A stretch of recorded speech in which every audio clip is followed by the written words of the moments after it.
Tantor Audio, a division of Recorded Books, presents The Impossible Wizard by James E. Wisher. Narrated by Joe Hempel. Tests. Love you, Mom. Gotta go.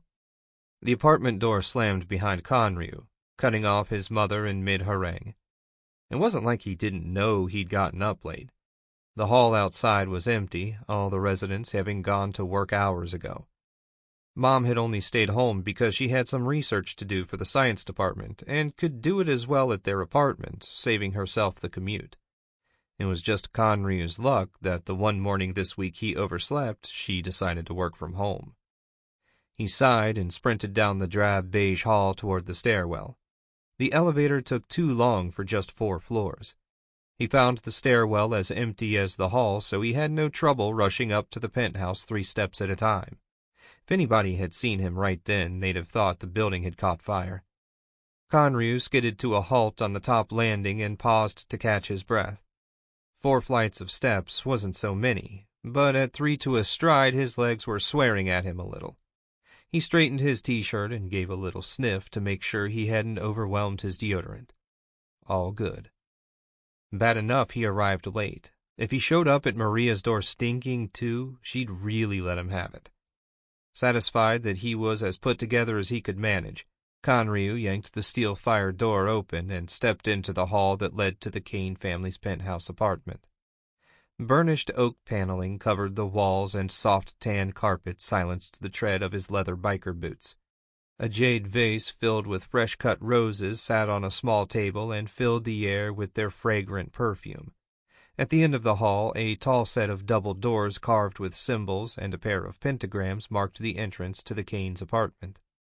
Maria's mom oversaw the wards protecting the building from magical and mundane threats, and the doors served as a sort of anchor. She tried to explain the process to him once, but it went right over his head. All Conryu knew for sure was that in exchange for her magical protections, the Kanes got the best apartment in the building rent-free. Pretty sweet deal. He strode past the elevator and paused before the doors. Every time he touched one of the creepy things, he feared it would burn his hand off. It hadn't happened yet, and he doubted today would be the day. He rapped twice and clasped his hands behind his back. Half a minute later, the door opened and he looked down into the jade eyes of Maria's mother, Shizuku. The short, slender woman's eyes crinkled when she smiled at Conryu. She wore a red silk kimono embroidered with storks that looked like it cost more than all the clothes Conryu owned. Midnight blue slippers peeked out from the bottom of the robe. Shizuku Kane was one of the most talented wizards in the city, but he'd always thought of her like a second mother. "You're late, Conryu." "Yeah, how mad is she?" "This is your lucky day. Maria's still getting ready." Conryu's eyebrows shot up.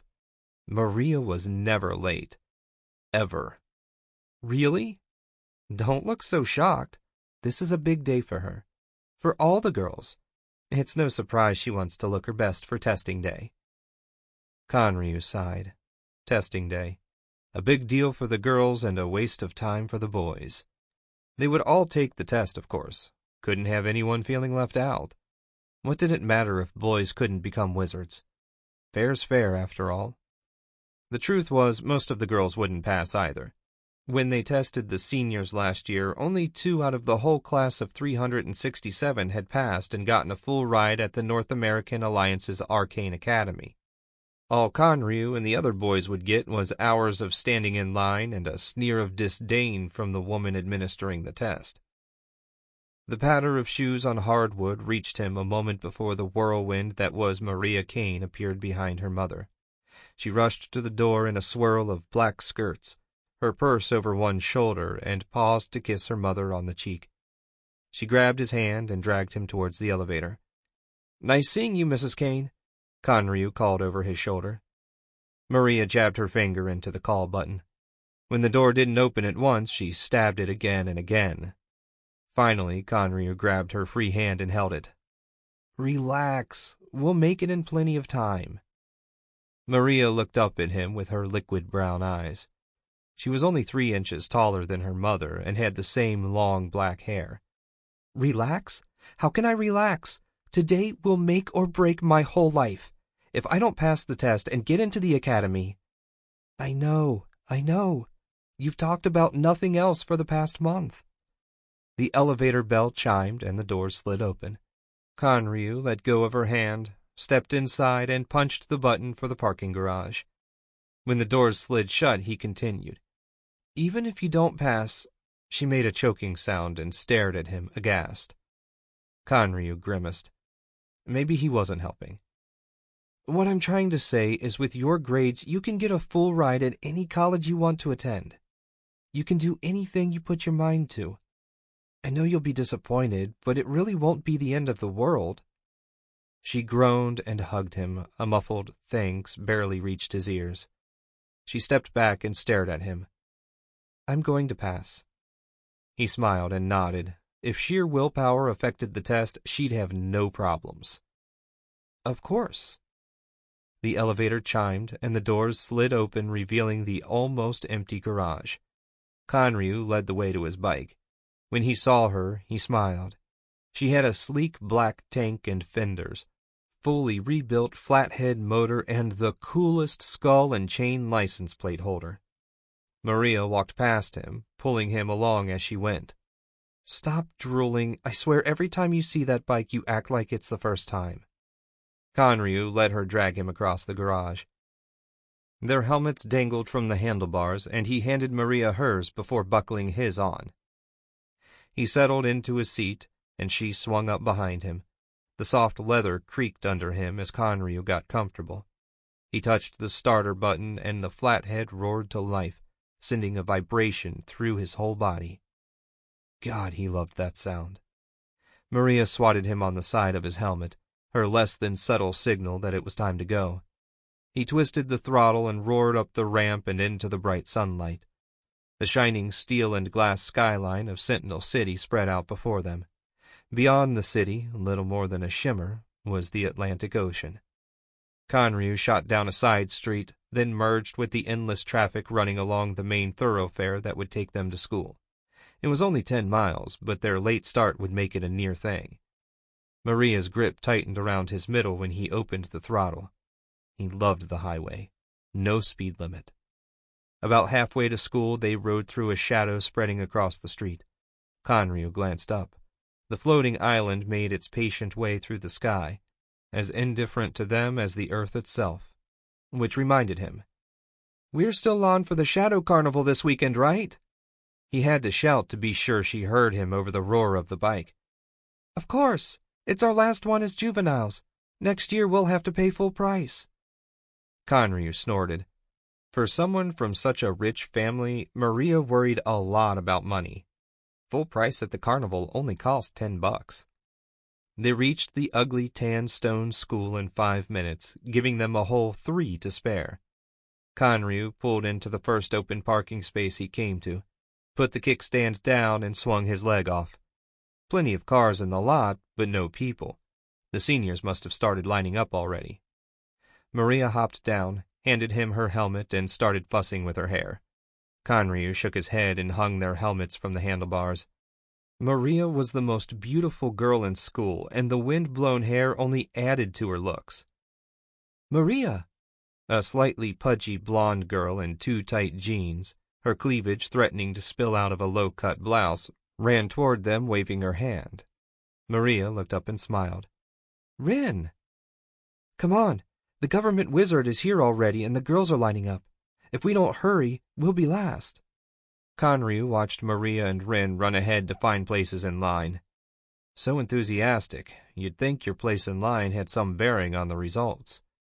He gave his bike one last affectionate pat and ambled toward the main entrance. They didn't have classes today. Everyone had taken their finals already. Only the seniors actually needed to show up and take the wizard's test. They'd also get their final report cards and find out if they'd qualified for their chosen college. He ran up a short flight of steps, waved to some underclassmen he recognized from shop, and pushed the heavy glass doors open. Why anyone would come to school if they didn't have to was beyond him. At least 2 of the juniors were dating seniors. They'd probably tagged along to provide moral support. The day should only last a few hours, but since a government wizard was in charge, they'd probably be here until mid-afternoon. Dad liked to say the one thing you could count on was the slowness of the government. His father actually meant it as a compliment, since it usually took the council years to screw something up. He had barely stepped through the doors when a familiar voice said, "You're late, bro." Conryu turned to find Johnny Salazar, his best friend after Maria, strolling toward him, hands thrust into the pockets of his torn jeans. "Not my fault. Maria was late getting ready." Johnny raised a fist and Conryu bumped it. "I call bullshit on that one." Conryu made a little X over his heart. "Swear to God, she was still primping for the test, like the shoes she wore would make any difference to the wizard." "Girls, I tell you, man, they're all loco." Conryu grinned. "But we love them anyway," the boys said in unison. When the laughter subsided, Conryu asked, "Where did she set up?" "Nurse's office." Johnny started down the deserted hall. "We're going to be last in line." "So what? They always take the boys last anyway, and each test takes, 2 minutes? At least they're not going to give us any homework." "Amen, bro." The test line snaked down the hall and around the bend, ending in front of the library. 2 girls sat at one of the tables pretending to read, but really checking out a couple of guys in varsity athletics jackets 4 ahead of Johnny. They took a step forward as the line advanced. "You still gonna waste your time going to that rinky-dink vocational school?" "You bet. 2 years and I get my mechanic's license. Mr. McShane has a place for me the day after I graduate, and his shop is only 2 blocks from my dad's dojo. 2 of the things I love most in the world, bikes and kung fu, within walking distance of each other. How could that not be perfect?" Johnny shook his head. They'd had this argument at least 10 times in the last 3 months, but it seemed his friend wanted to have one more go-round. "I'm telling you, man, you should go to the military academy with me. You love to fight, and you've got the brains for it if you just put in more than a half-assed effort." Conryu yawned, stretched, and took another step.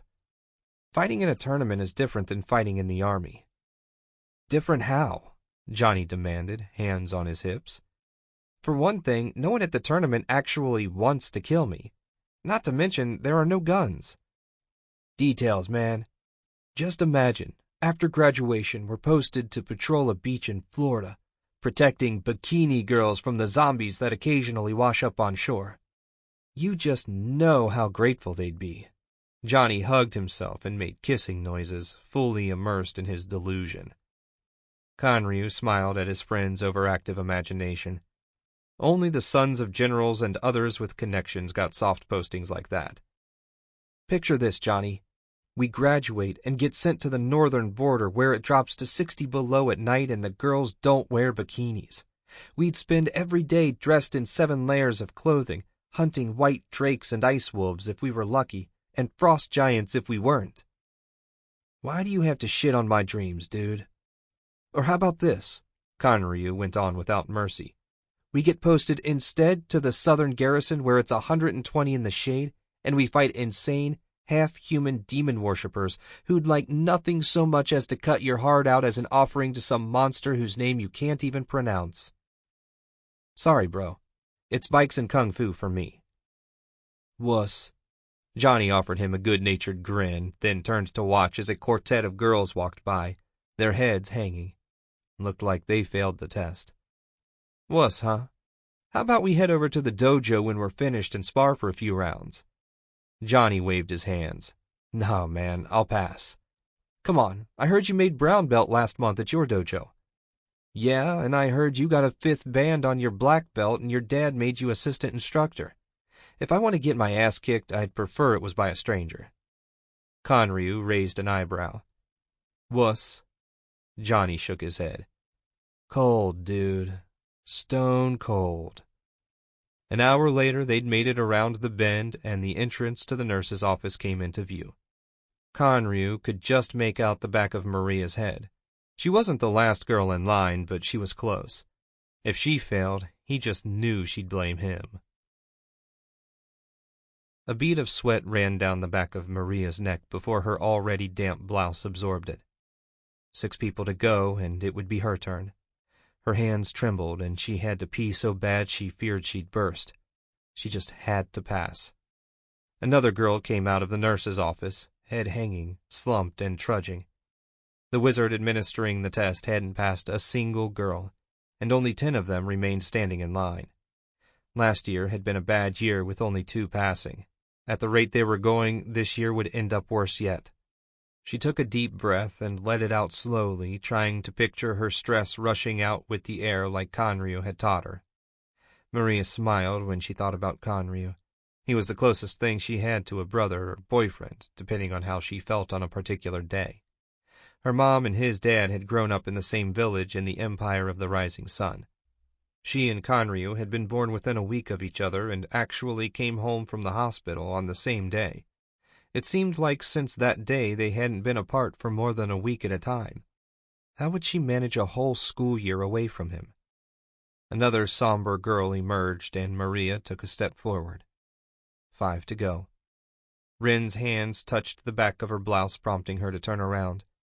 Her best friend looked down at her with wide blue eyes. "Do you think they'll fail everyone?" Rin spoke Maria's thoughts out loud. "No, I'm going to pass."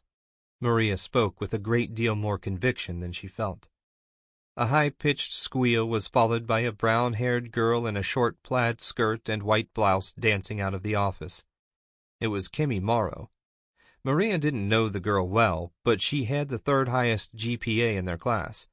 If anyone else had a chance of getting picked, it didn't surprise Maria that Kimmy would be chosen. "That's one," Rin muttered. "Kimmy, what'd you pull?" Maria asked. Most people considered it rude to ask a wizard's power level, but Maria couldn't resist. Kimmy stopped dancing and grinned. 950. Maria nodded, a respectable result, almost exactly at the 50th percentile. "Congratulations." "Thanks, and good luck." Kimmy continued her spinning dance down the hall, drawing the boys' gazes to the occasional glimpse of her underwear. Maria couldn't blame her for getting excited. Kimmy had just joined an elite group. When Maria passed, she'd be equally excited, but she certainly would not be dancing down the hall flashing her panties for the whole school to see. The rest of the girls ahead of her went quickly in and out with no more passing. Then Maria's turn arrived. She took one last steadying breath, then stepped into the nurse's office. A folding table had been set up in the front room beside a white cabinet marked with a red cross. A drawn curtain hid the 4 cots in the back section of the office. A pale woman in gray robes, her face lined with deep wrinkles, sat on the far side of the table. In front of the government wizard rested the simple device that would determine Maria's future.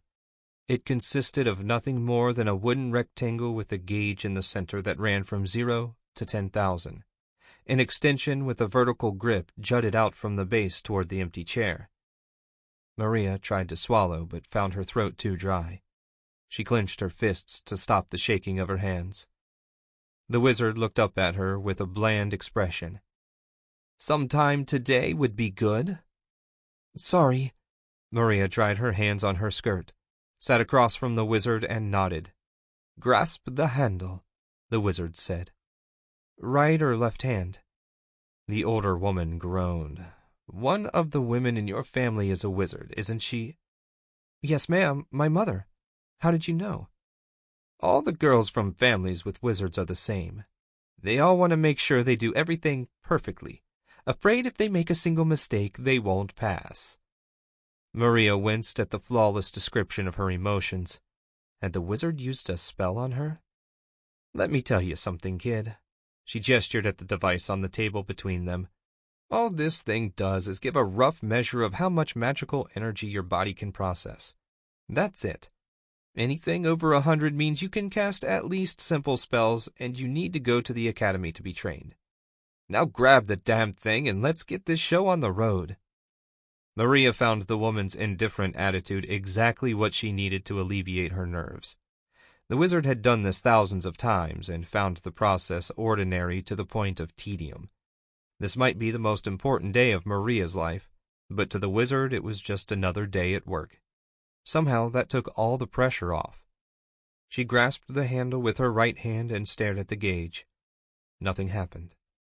The seconds ticked by like hours as the little red needle sat frozen at 0.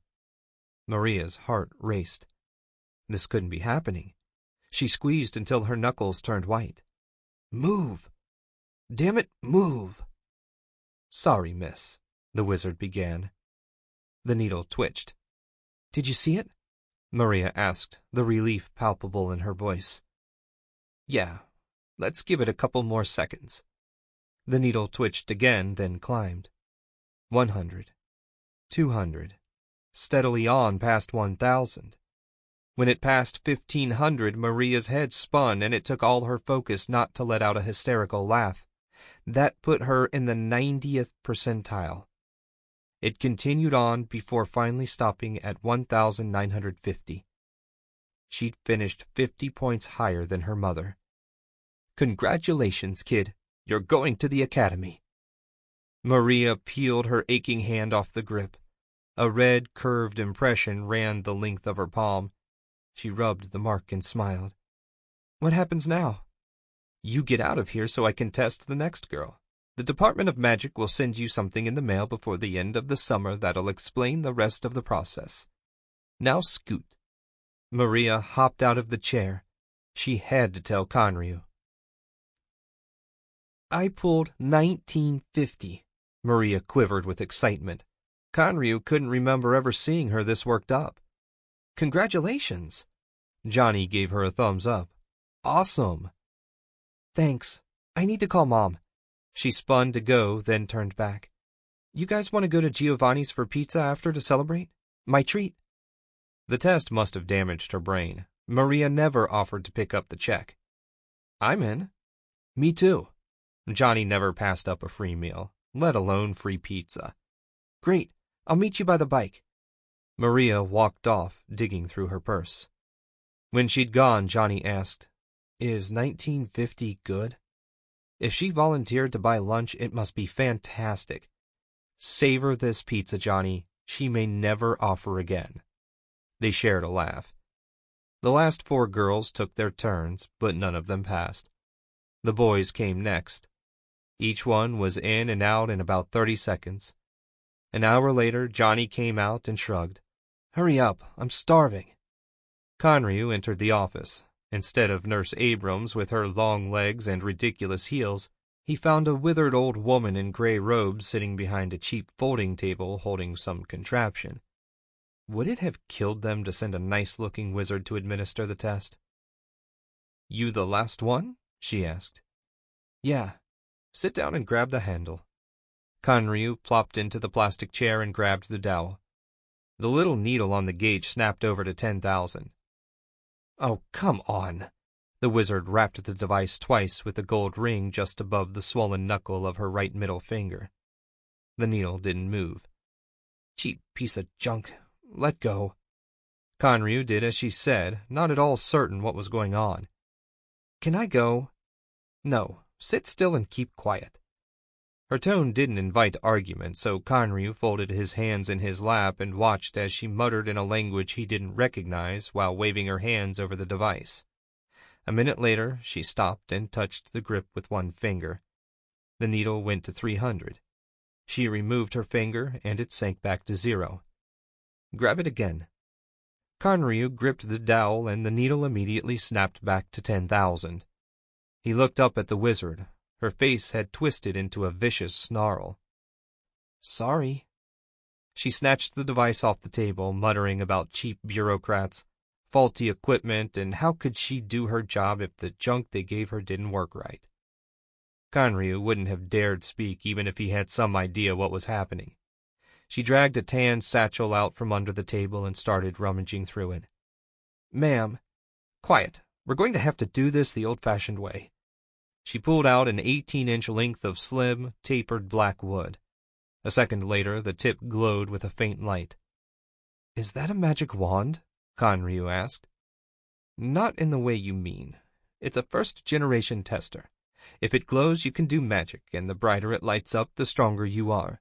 Same as the first one you tried, but without the gauge, so it's less precise. Hopefully, it's also less apt to break. Take it. He took the wand, and it immediately burst into a blinding glow. He clamped his eyes shut. "Drop it!" The wand clattered to the hard tabletop and the light went out at once. The wizard stared at him with a curious little frown that made him more uncomfortable than the earlier snarl. "What's going on?" he asked in honest confusion. "Everyone knows boys can't do magic." "Young man, that's an excellent question. Either there's something wrong with all my equipment, or we have a serious situation. Whichever it is, I can't resolve it here. You and the young ladies are going to have to come with me to the Department of Magic. They have a much more precise unit they'll run you through. Can you do me a favor and collect Miss Kane and Miss Morrow? I'll call my superiors and meet you out front. You'll see a panel van with the government seal on the side." "Yes, ma'am." Conryu stood up and left the office in a daze. No way could he do magic. There were no male wizards and never had been. Something must be wrong with her equipment. Nothing else made sense. Johnny jogged up to him. "Pizza time." Conryu looked up, noticing his friend for the first time. "What? Dude, you okay? You look like you've seen a ghost."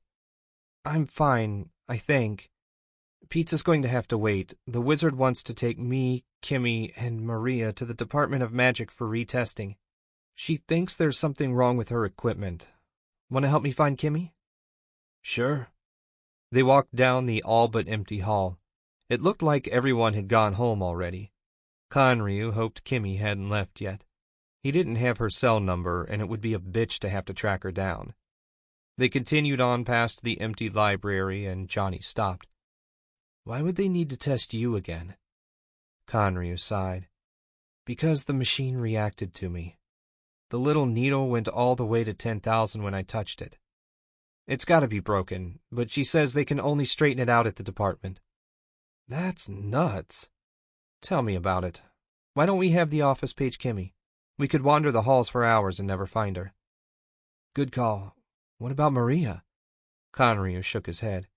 "She's waiting out front, remember?" "Shit. What about my bike?" Johnny laughed. "With everything that's happened, that's what you're worried about?" "What do you mean, retest?" Maria asked. "Yeah," Kimmy added. They stood beside a blue van with a picture of bronze scales of justice on the side. The plates on the front simply read, GOV.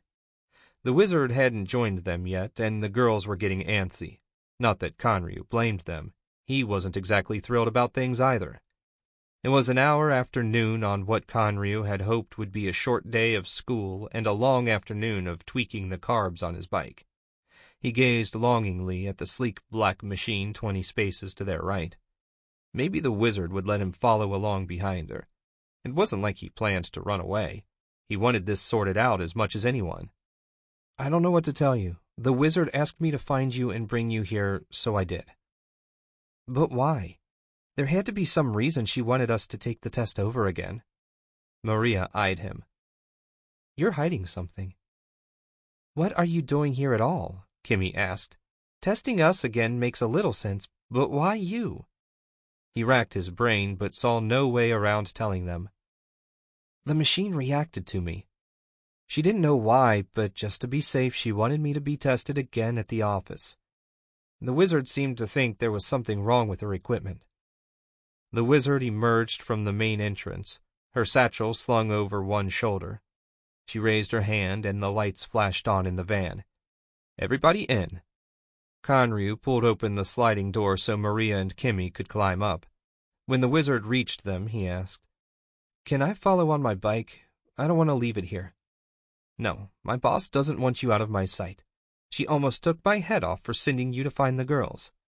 We've kicked a hornet's nest with this, and I'm afraid things will be tricky for a little while." Conryu shook his head, gave one last look at his bike, and climbed in. She'd be okay. He had the key, and the parking lot was covered by video cameras. Besides, how long could a retest take? "Did you speak to my dad?" Maria asked.